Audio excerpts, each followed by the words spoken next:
Ronda Veritas Report.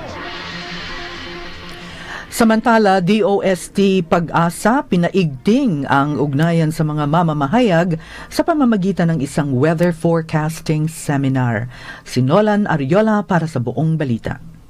Maraming salamat mga kapanalig. Natapos ng DOST Pag-asa 2 araw na media seminar workshop sa Tagaytay City na naglayong palakasin ang ugnayan ng ahensya at ang media sa pagpapalaganap ng tama at mapapanahong impormasyon hinggil sa lagay ng panahon at mga panganib na dulot ng kalamidad. Sa seminar, ipinakilala ng DOST Pag-asa ang Multi-Hazard Impact-Based Fork and Early Warning System o MIV-FUSE, isang makabagong weather forecasting na kayang matukoy ang posibleng epekto ng paparating na bagyo at iba pang weather hazards hanggang 4 na araw bago ito tumama at nakatakda itong inusad ngayong buwan ng Hulyo.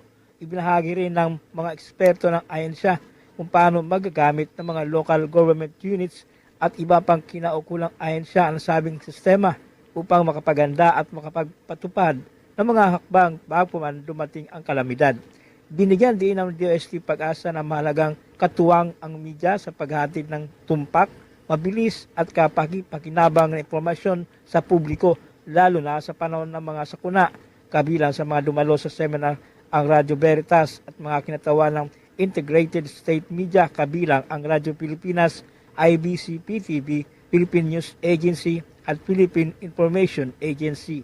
Ginawa natin to para una ay we intend to operationalize ang ito ng proyekto natin by July, and we think that the media has a big role.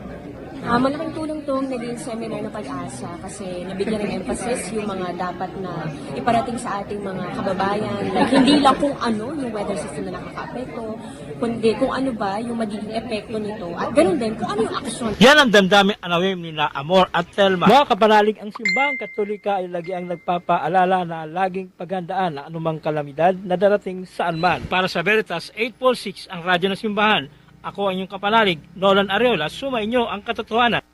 Ronda Veritas Report. Katok Tahanan. Welcome back mga kapanalig at katokers. Ito po ang Katok Tahanan Millennial Monday.